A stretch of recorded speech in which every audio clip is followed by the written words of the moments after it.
আসসালামু আলাইকুম। সবাই কেমন আছেন? আশা করি সবাই ভালো আছেন। আজ আপনাদের জন্য নিয়ে এসেছি নতুন গল্পের প্রথম পর্ব। আশা করি গল্পটি আপনাদের ভালো লাগবে। তাহলে চলুন শুরু করা যাক। আজ আমার বাসর রাত, তবে আর 4-5টা বাসর রাতের মতো নয়। কারণ বাসর ঘরে 7 দিনের যমজ মেয়ে দুটোর মুখে আমার 2 হাত দিয়ে দুটো ফিটার ধরে আছি। বাসর ঘর শুধু নামে, কারণ কোনো ফুল দিয়ে সাজানো নেই। ইনফ্যাক্ট আমার সাজে নেই বললেই চলে। জামদামি লাল শাড়ি আর চুড়ি, এটাই অনেক সাজ এই বাসর ঘরের জন্য। কি অদ্ভুত নিয়তি, কার সাথে আজকে থাকার কথা আর কার সাথে আছি তাও জানি না। এখনো পর্যন্ত আমার স্বামীর মুখও দেখিনি। হঠাৎ খট করে দরজার শব্দ হলো। বুঝতে পারলাম তিনি এসেছেন। জানি না এখন কি হবে। মনের ভিতর ভয় মিশ্রিত একটা সংকোচ কাজ করছে। মনের ভিতর শুধু একটাই কথা বেজে যাচ্ছে, কি হবে কি হবে। তবে আমাকে বেশিক্ষণ অপেক্ষা করতে হলো না। ঘরে ঢুকেই হঠাৎ তিনি যা বললেন তার জন্য আমি একটুও প্রস্তুত ছিলাম না। বিশ্বাস করতে পারছি না মানুষ কিভাবে এতটা অমানসিকভাবে ব্যবহার করতে পারে, তাও এমন একটা রাতে। এরপর যা হলো। আমার নাম তানজিলা ইসলাম ইভা।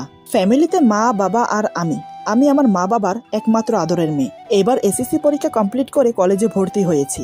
পড়াশোনায় বেশি ভালো না হলেও মোটামুটি, তবে দেখতে খুবই সুন্দরী। আমি বলছি না, সবাই বলে। যাই হোক, আমার বাবা একজন বিজনেসম্যান। নাম মোহাম্মদ উসমান হাসান। নম্র, ভদ্র, একজন বিশাল মনের মানুষ। যখন আমি যা চেয়েছি তাই দিয়েছে আমার বাবা। কখনো কোনো কিছুতে আপত্তি করেনি। তেমনি মাও আমাকে খুব ভালোবাসেন, সবকিছুতে আমাকে সাপোর্ট করেন। বলতে গেলে আমাদের হ্যাপি ফ্যামিলি। এভাবে বেশ ভালোই দিন যাচ্ছিল। কিন্তু ভালো দিন বেশি দিন থাকে না। কোনো কোনো কারণে মানুষের জীবনে ঝড় নেমে আসে। তাই হলো আমার জীবনে। এমন ঝড় নেমেছে যেন আমি চারিদিকে অন্ধকার দেখছি। কোনো কুল কিনারা খুঁজে পাচ্ছি না আঁকড়ে ধরে বাঁচার জন্য। তাই মনটাকে ফ্রেশ করার জন্য কয়েকদিনের জন্য খালার বাড়িতে বেড়াতে চলে গেলাম। সেখানে খালা, খালু আর খালাতো বোন মীরা আছে। আমার খালাতো বোন আমার 1 বছরের ছোট। কিন্তু সেখানে গিয়ে বাঁধলো আরেক বিপত্তি। আমার খালাতো বোনের বিয়ে ঠিক হয়ে গেছে।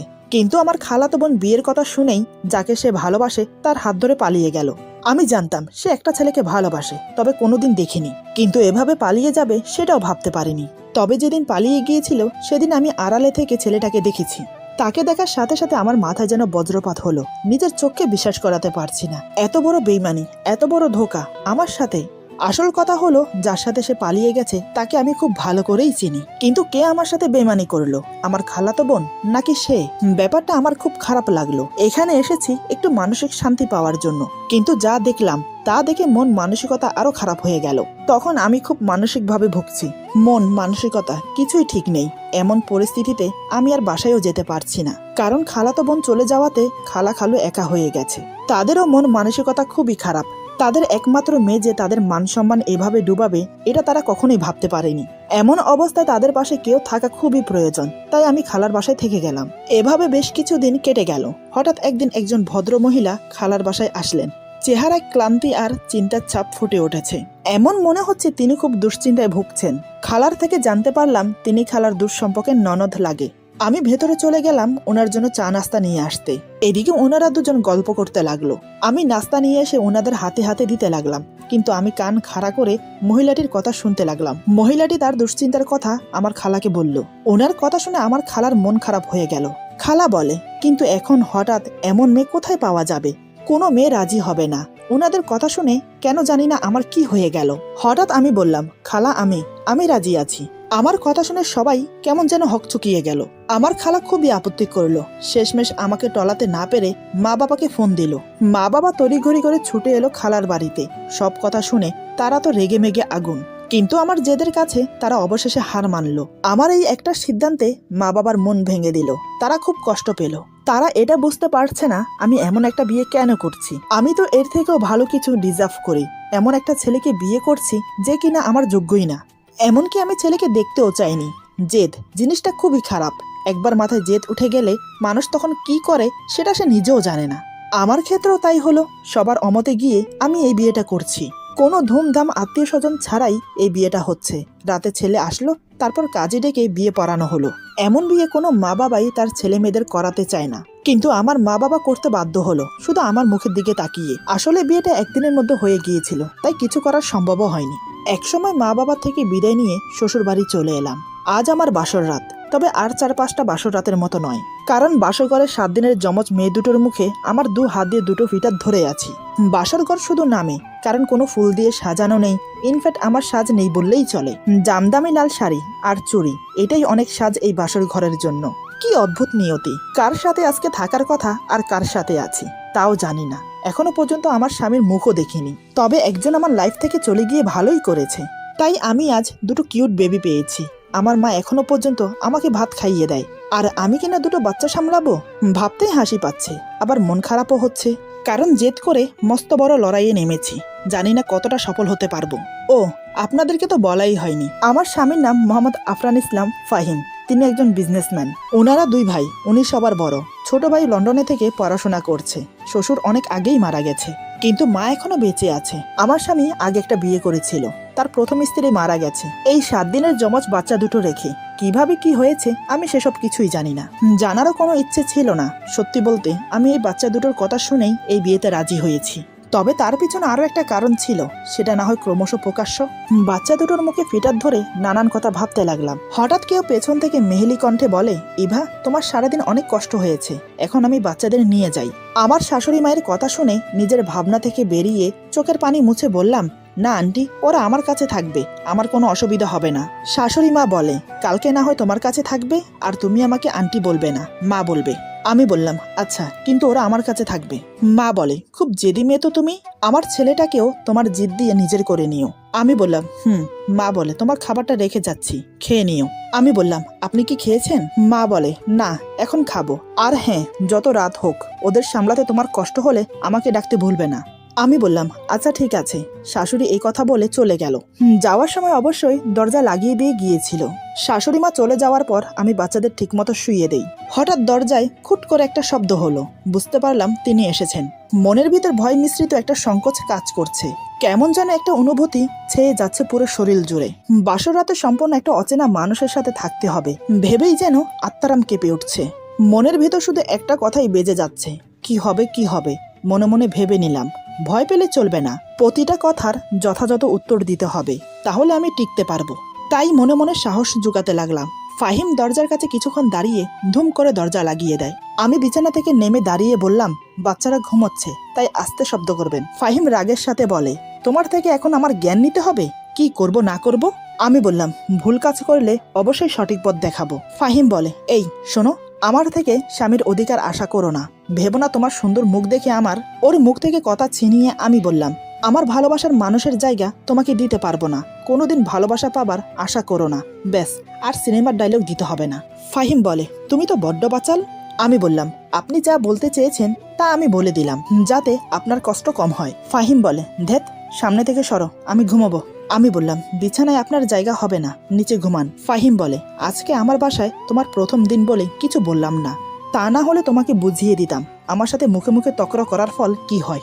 বুঝতে পারলাম আমি কথা বললে কথা বাড়বে, তাই চুপ করে রইলাম। আমার স্বামী নিজেই নিচে বিছানা করে শুয়ে পড়ে। আমি খাটের এক কোণে বসে আছি, চোখ গেল শাশুড়িমা খাবার রেখে গিয়েছে সেদিকে। এদিকে আমার খুব খিদে লেগেছে, কিন্তু উনি বোধ হয় খায়নি, এটা ভেবে খুব খারাপ লাগলো। যতই উনি আমাকে স্ত্রী হিসেবে গ্রহণ না করুক, কিন্তু আমি ওনার স্ত্রী, ওনাকে না খাইয়ে নিজে কিভাবে খাই? তাই খাবারের প্লেট নিয়ে ওনার সামনে বসে আঙ্গুল দিয়ে হাতে খোঁচা মেরে বললাম, এই যে শুনেন, একটু উঠে বসুন। আমার কাণ্ড দেখে ফাহিম আরো রেগে যায়। ফাহিম বলে, মহা জ্বালা তো। আমি বললাম, কিছু খেয়েছেন? ফাহিম বলে, না, খাবো না। আমি বললাম, খাবো না বললেই তো হবে না, খেয়ে নিন। ফাহিম বলে, বলছি তো খাবো। আর কিছু বলার আগে আমি ওনার মুখে ভাতের লোকমা দিয়ে দিলাম। আমি বললাম, আর একটাও কথা বলবেন না, চুপচাপ খেয়ে নিন। ফাহিম আর একটা কথাও বলল না, বাধ্য ছেলের মতো খেয়ে নিল। পেটে খিদে, তাই রাগটা কাজে লাগাতে পারিনি। আমিও একটু খেয়ে বিছানায় গা এলিয়ে দিলাম। উনি একটু রাগী প্রকৃতির মানুষ, কিন্তু বেশ ভালো, সেটা বুঝেছি। বউকে অনেক ভালোবাসতো, নয়তো নতুন সদ্য বিয়ে করা বউয়ের দিকে ঠিক মতো তাকালোও না। প্রথম ভালোবাসা ভোলা যায় না ঠিক, কিন্তু নতুন করে জীবন সাজিয়ে নেওয়া যায়। আর যারা বেইমানি করে তাদের কথা তো আলাদা। কেউ একজন একদিন বলেছিল আমি তার প্রথম ও শেষ ভালোবাসা, কিন্তু আজ তার বুকে অন্য কেউ। আমার কাছে সে এখন দীর্ঘশ্বাস, আর বাচ্চারা আমার নতুন জগৎ। নানান কথা ভাবতে ভাবতে ঘুমে চোখটা লেগে এসেছিল। হঠাৎ বাচ্চার কান্নার শব্দ পেয়ে তাড়াতাড়ি উঠে বসলাম। টাওয়ালের মধ্যে ফিটার মোড়ানো ছিল, সেটা বের করে বাচ্চাদের মুখে ধরি, আর এক নিমেষেই কান্না বন্ধ হয়ে গেল। ওদের খাইয়ে আমিও ঘুমিয়ে পড়লাম। সকালে আমি উঠে ফ্রেশ হয়ে নিলাম। ফ্রেশ হয়ে এসে দেখি উনি এখনো ঘুমোচ্ছেন। আমি এবার ওনাকে ডাক দিলাম, কিন্তু কোনো সারা শব্দ নেই। আস্তে করে ধাক্কা দেওয়ার সাথে সাথে উনি আমাকে জড়িয়ে ধরে বলে, সকালবেলা তোমার মিষ্টি ছোঁয়া না পেলে আমার ঘুম ভাঙে না। আমি বললাম, ছাড়ুন আমাকে, আপনি ভুল করছেন। ফাহিম বলে, না, তুমি আমার সাথে শুয়ে থাকবে। এই বলে আমাকে জোর করে জড়িয়ে ধরে বুকের সাথে মিশিয়ে নেয়। আমি কিছু বুঝে ওঠার আগেই টুপটুপ করে আমার মুখে কিস করতে থাকে। চুলের খোপা শক্ত করে চেপে ধরে আমার ঠোঁটে আলতো করে কিস করে। এবার আমি থাকতে না পেরে পাশে একটা পানির গ্লাস রাখা ছিল, গ্লাসের মধ্যে আঙ্গুল ডুবিয়ে উনার মুখে পানি ছিটিয়ে দিলাম। উনি লাফিয়ে উঠে বসে, তারপর আমার দিকে এক নজর তাকিয়ে ওয়াশরুমে চলে গেল। ভেবেছিলাম বকাবকি করবে আমাকে, কিন্তু না, চুপচাপ চলে গেল। বুঝতে পারলাম পুরনো অভ্যাস ছিল, তা এখনো মনে গেঁথে রয়েছে। আমিও কিছু বললাম না, কিই বা বলবো। এটা যে স্বেচ্ছে হয়নি এটা আমি খুব ভালো করেই জানি। আমি নিচের বিছানা গুছিয়ে উপরে রেখে ঘর থেকে বের হব, এমন সময় আমার শাশুড়ি মা নিচে থেকে ডেকে বলে, ইভা, ড্রয়িং রুমে এসে দেখো, তোমার বোন এসেছে। শাশুড়ি মায়ের মুখে এমন কথা শুনে একটু অবাক হলাম। আমার বোন মানে? আমার তো একটাই বোন, সে হলো আমার খালাতো বোন। সে তো তার বয়ফ্রেন্ডের সাথে পালিয়ে গেছে। তাহলে হঠাৎ আজ এই বাড়িতে? শাশুড়ি মায়ের ডাক শুনে আমি বাচ্চাদের কোলে নিয়ে ড্রয়িং রুমে গিয়ে দেখলাম এ তো আমার প্রাক্তনের বউ। হ্যাঁ, এটাই সত্যি, আমার খালাতো বোন আমার প্রাক্তনের সাথে পালিয়ে গেছে। আমি কিছু না জানার ভাব করে ওর সামনে দাঁড়ালাম। আমাকে দেখে মীরা বলে, আপু, তুই শেষ পর্যন্ত 2 সন্তানের বাবা, তাকে বিয়ে করলি? দেশে কি ছেলের অভাব ছিল নাকি? আমি বললাম, আমি কারো সংসার ভেঙে বিয়ে করিনি। আর 2 সন্তান আছে, তাতে কি হয়েছে? কত লোক আছে সন্তানের জন্য হাহাকার করে, সেক্ষেত্রে আমার ভাগ্য অনেক ভালো। মীরা বলে, সৎ মা কখনো আপন হয় না। আমি বললাম, আমাকে নিয়ে তোকে এত ভাবতে হবে না, আমার সম্পর্ক ভেঙে গেছে, তখন আমি কিছু করতে পারিনি। তবে এখন আমার সংসারে এসে কেউ কুটকাচালি করলে সেটা আমি সহ করব না। মীরা বলে, আপু, তুই কিন্তু আমাকে অপমান করছিস। আমি বললাম, তুই আমার শ্বশুর বাড়িতে এসে আমার স্বামীকে অপমান করবি, আমার সন্তানদের অপমান করবি, তা হবে না। মীরা বলে, তুই অনেক পাল্টে গেছিস, ভেবেছিলাম তোর বাড়িতে 2 দিন থাকবো, কিন্তু তার হবে না। আমি বললাম, আমার বাড়িতে কেন থাকবি? তোর শ্বশুর বাড়িতে চলে যা। মীরা বলে, তারা আমাদের এখনো মেনে নেয়নি। 15 দিন ধরে কয়েক জায়গায় ঘুরেছি, এখন তুই আমাদের শেষ ভরসা। তুই আমাদের তোর বাড়িতে কয়েকটা দিন থাকতে দে প্লিজ। আর একটা উপকার কর, আমার মা বাবাকে বুঝিয়ে বলবি আমাদের মেনে নিতে, প্লিজ আপু, এতটুকু করে দে। আমি বললাম, তোরা বিয়ে করার সময় কি আমাকে জানিয়ে বিয়ে করেছিলি যে এখন আমাকে এসবের মধ্যে টানছিস?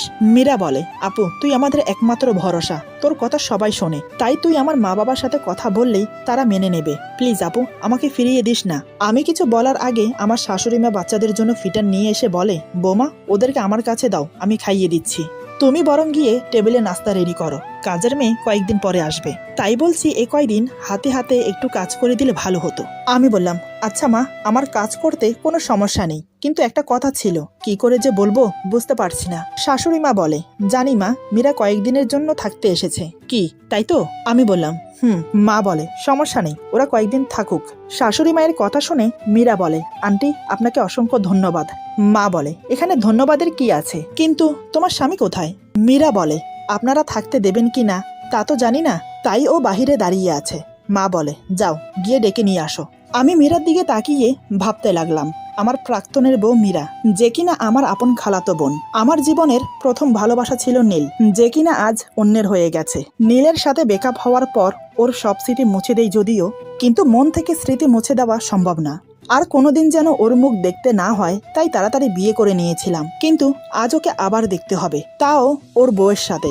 জানি না নিজের কষ্ট কতক্ষণ চেপে রাখতে পারবো। এসব ভাবতে ভাবতে টেবিলে খাবার সাজানো হয়ে গেছে। টেবিলে খাবার সাজিয়ে মাকে ডাকতে যাব, তখনই ফাইম এসে আমাকে বলে, বাসায় ফিরতে রাত হবে, মাকে বলে দিও। আমি বললাম, আগে খেয়ে নিন, তারপর যেখানে খুশি সেখানে যান। ফাহিম বলে, বাইরে খেয়ে নেব। আমি বললাম, চুপচাপ খেতে বসুন, নয়তো রাতের মতো জোর করে খাইয়ে দেব। ফাহিম বলে, এই মেয়ে, আমার উপর একদম স্বামীর অধিকার খাটাতে আসবে না। আমি বললাম, আমার নাম আছে ইভা, এই মেয়ে বলবেন না। আর হ্যাঁ, অধিকার কেউ কাউকে দেয় না, আদায় করে নিতে হয়। এখন চুপচাপ বসুন, খেয়ে নিন। ফাহিম বলে, তোমার সাথে কথা বলা মানে? ধুর, খেতে দাও। ফাহিম নাস্তা খাওয়ার জন্য বসে পড়ে, আমি তাকে নাস্তা বেরিয়ে দিলাম। তারপর সে চুপচাপ খেতে লাগলো। মা বাচ্চাদের খাইয়ে ঘুম পাড়িয়ে এসে আমাকে বলল, মীরা এখনো আসেনি কেন, আবার চলে গেল নাকি? আমি বললাম, মা, আমি দেখে আসি, আপনি বসুন। এই বলে আমি বাসার মেন দরজার কাছে যেতেই চেনা চোখে চোখ আটকে গেল। 1 মাস পর নীলকে দেখছি। ওকে দেখে আমার বুকের ভেতরটা কষ্টে দুমড়ে মুচড়ে যাচ্ছে।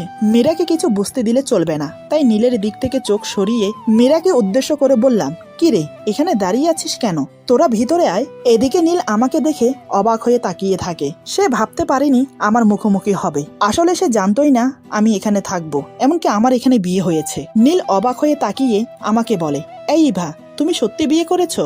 আমি তো ভাবতেই পারছি না। নীল হঠাৎ করে ওর সামনে এমন কিছু বলে ফেলবে সত্যি আমি বুঝতে পারিনি। আসলে মীরা আমার আর নীলের সম্পর্কের কথা কিছুই জানে না, আর আমিও চাই না ও জানুক। আমি কি বলবো তা বুঝে ওঠার আগেই মীরা বলে, তোরা দুজন দুজনকে আগে থেকে চিনতিস?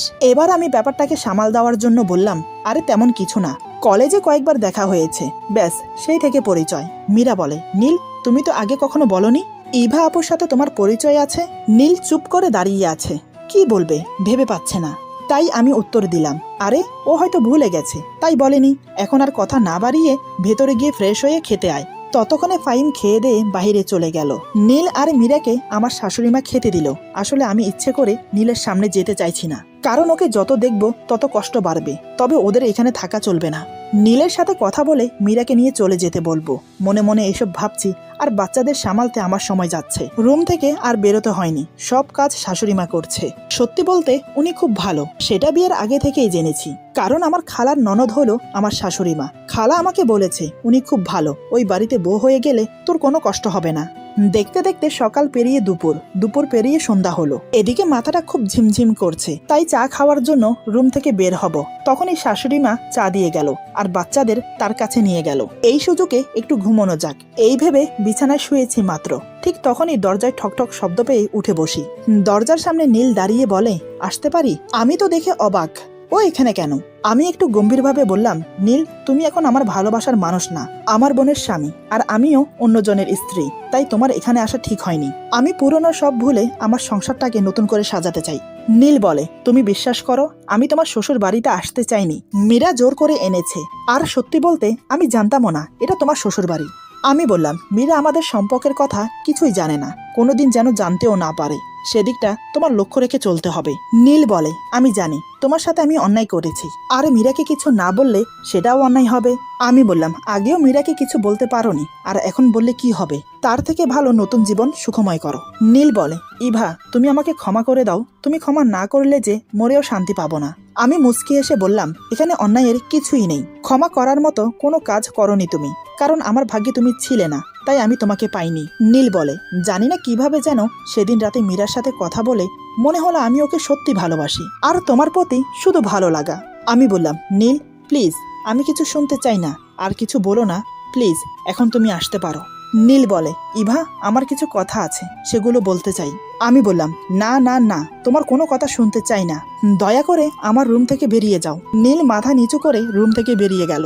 নীল বেরিয়ে যাওয়ার সাথে সাথে আমার খুব কান্না পাচ্ছিল, তাই আমি রুমের দরজা বন্ধ করে নিজের কষ্ট হালকা করব ভেবে যেই না আমি দরজার কাছে গেলাম, তখনই ফাহিম রুমে আসে। নীলের সাথে কথা বলার সময় আমার চোখের পানি ছলছল করছিল, সেটা না মুছে দরজা লাগাতে গিয়ে ফাহিমের মুখোমুখি হই। ফাহিম আবার আমাদের সম্পর্কের কথা বুঝে যায়নি তো? না, বুঝতে দিলে চলবে না, তাই আমি রুম থেকে বেরিয়ে যেতে চাইলাম। আমাকে চলে যেতে দেখে ফাহিম বলে ওঠে, আমার কষ্টের মাঝে তোমার কষ্ট দেখতে ভালো লাগবে না। আমার না হয় ক্ষমতা ছিল না প্রিয় মানুষকে ধরে রাখার, তবে চেষ্টার কোনো ত্রুটি রাখিনি তাকে ধরে রাখার, কিন্তু তুমি তো চাইলেই প্রিয় মানুষটাকে নিজের করতে পারতে, তাহলে করলে না কেন? ফাহিম এখন আমার স্বামী, আমার অতীত তার জানা উচিত। মানুষটাকে মিথ্যে বলতে পারবো না, তাই জবাব দিলাম, ভাগ্যে ছিল না তাই ধরে রাখতে পারিনি। ফাহিম বলে, কেন, তাকে কি ভালোবাসতে না যে ধরে রাখার কোনো ক্ষমতা নেই তোমার? আমি বললাম, একটা কথা কি জানেন, দেহের মৃত্যু আর কারোর প্রতি মনের মৃত্যু দুটোই আলাদা। ফাহিম বলে, কেন? তুমি তো বললে অধিকার খাটাতে হয়, কেউ কাউকে অধিকার দেয় না, আদায় করে নিতে হয়, তাহলে? আমি বললাম, ধুর, যা হয়েছে ভালোই হয়েছে, নয়তো এত কিউট বেবি পেতাম নাকি। ফাহিম হঠাৎ করে বলে, সৎ মা আপন হয় না, নিশ্চয় জানো? আমি বললাম, অনেক শুনেছি, তবে আমি চেষ্টা করে দেখি আপন হতে পারি কিনা। ফাহিম বলে, করো। আমি বললাম, এখনো পর্যন্ত বেবিদের নাম রাখা হয়নি, সেদিকে আপনার কোনো খেয়াল আছে? ফাহিম বলে, ঈশা জানতো যমজ মেয়ে হবে, তখনই ও নাম ঠিক করে রেখেছিল, ওর মৃত্যুতে বাচ্চাদের নামের কথা ভুলেই গিয়েছিলাম। তুমি মনে করে ভালোই করেছো, ওদের নাম মাহিরা আর মাইশা হবে। আমি বললাম, বাহ, খুব সুন্দর নাম তো, আপুর চয়েস আছে বলতে হয়, যেমন সুন্দর স্বামী তেমন সুন্দর বেবি, আর ওদের নাম। সত্যি বলতে আমার স্বামী খুব সুন্দর, খুবই স্মার্ট, নীলের থেকেও দেখতে হ্যান্ডসাম। ফাহিম বলে, এই মেয়ে, আমি সেই কখন থেকে এসে বসে আছি, জানো না আমি বাসায় এসে চা খাই? আমি বললাম, আমি এই বাসায় নতুন এসেছি, তাহলে জানবো কিভাবে? ফাহিম বলে, এত কথা না বলে যাও গিয়ে চা নিয়ে আসো। আমি মনে মনে বললাম, যাহ বাবা, হঠাৎ করে রেগে গেল কেন বুঝলাম না, একটু ভালো করে কথা বললে কি হয়। আমি কোনো কথা না বাড়িয়ে রান্নাঘরে গিয়ে চা বানিয়ে ওনাকে দিয়ে রুম থেকে চলে গেলাম শাশুড়ি মায়ের রুমে। আমি বললাম, মা ভেতরে আসবো? মা বলে, হ্যাঁ বৌমা আসো। আমি বললাম, ঈশা আপু বাচ্চাদের নাম ঠিক করে রেখেছিল, মাহিরা, মাইশা, এটা বলতে এসেছি। মা বলে, খুব ভালো, মেয়েটা যে অকালে চলে যাবে বুঝতে পারিনি। আমি বললাম, আপুর ঠিক কি হয়েছিল মা? মা বলে, ডেলিভারির ডেটের আগেই হঠাৎ করে প্রসব ব্যথা শুরু হয়, তারপর হসপিটালে নিয়ে যাওয়ার পর নর্মালেই বাচ্চা হয়, কিন্তু অনেক ব্লাড ক্ষরণ হয়। ডাক্তার বলে তাড়াতাড়ি এবি নেগেটিভের ব্লাড দিতে হবে। এত বড় হসপিটালে কোথাও এবি নেগেটিভের ব্লাড পাওয়া যায়নি। বাহিরে অনেক হসপিটালে খুঁজতে খুঁজতে অবশেষে পাওয়া গেল, কিন্তু ততক্ষণ অনেক দেরি হয়ে গেছে। ব্লাড নিয়ে আসতে আসতে ঈশা আমাদের ছেড়ে চলে যায়। কথাগুলো বলে শাশুড়ি মা কেঁদে দেয়। তাকে কি বলে সান্ত্বনা দেব সে ভাষা আমার নেই। শাশুড়ি মা কেঁদে কেঁদে আমার হাত ধরে বলে, তুমি বাচ্চাদের সৎ মা না, আপন মা হয়ে থেকো, কখনো যেন ওরা মায়ের অভাব বুঝতে না পারে। আমি বললাম, মা আপনি কিছু চিন্তা করবেন না, আমিই ওদের মা, পেটে ধরিনি তাতে কি মা হওয়া যায় না? জানেন মা, আমি আপনার ছেলেকে বিয়ে করেছি শুধুমাত্র এই বাচ্চা দুটির কথা শুনে। মা বলে, তুমি খুব ভালো, দ্বিতীয়বার আমার ঘরে এত ভালো বউ আসবে ভাবতে পারিনি। আমি বললাম, মা আমি ওদের নিয়ে যাই? মা বলে, আচ্ছা। আমি বাচ্চাদের আমার রুমে এনে শুইয়ে দিয়েছি, তারপর খালামাকে কল দিয়ে বলেছি কালকে সকালে যেন আমাদের বাসায় চলে আসে। দেখতে দেখতে রাতের খাবারের সময় হয়ে গেছে, সবাই মিলে একসাথে খেতে বসলাম, কিন্তু খাবারের টেবিলে নীলকে মীরার সাথে দেখে আমার খুব কষ্ট হচ্ছিল, তাই না খেয়ে রুমে চলে আসি। ফাহিম এটা দেখে কিছু বলে না, চুপচাপ খাওয়া শেষ করে রুমে চলে আসে, তারপর বিছানা করে নিচে ঘুমানোর জন্য। আমি বললাম, আজকে আপনি বাচ্চাদের কাছে ঘুমান, আমি নিচে ঘুমাবো। ফাহিম বলে, তার কোনো দরকার নেই। আমি বললাম, তাহলে শুধু শুধু নিচে বিছানা করতে হবে না, খাটে 4 জন ঘুমানো যাবে, এসে ঘুমান। আমি জানি ওনার নিচে ঘুমোতে অসুবিধা হচ্ছে, তাই কথা না বাড়িয়ে খাটের এক কোণে শুয়ে পড়ে। হঠাৎ মাইশা কেঁদে ওঠে, আমি ওকে কোলে নিয়ে রুমের মধ্যে হাঁটছি, এমন সময় হঠাৎ ফাহিম আমাকে উদ্দেশ্য করে যা বলে তা শুনে আমি থমকে দাঁড়িয়ে যাই, বিস্ময়ে অবাক হয়ে ওনার দিকে তাকিয়ে থাকি। আমার বুকের ভেতর বুঝে থাকা কষ্টটা আবার মোচড় দিয়ে উঠল। বুঝে উঠতে পারছি না তার কথার কি উত্তর দেব, কেনই বা উনি কথা বলছেন। এরপর যা হলো, আজকের গল্প এখানে সমাপ্ত। গল্পের বাকি অংশ পেয়ে যাবেন আগামী পর্বে। আশা করি গল্পটি আপনাদের ভালো লাগবে। যদি ভালো লাগে তাহলে লাইক, কমেন্ট এবং সাবস্ক্রাইব করে আমাদের পাশে থাকুন। সবাই ভালো থাকবেন, সুস্থ থাকবেন আর বন্ধুদের সাথে বেশি বেশি করে শেয়ার করবেন। আল্লাহ হাফেজ।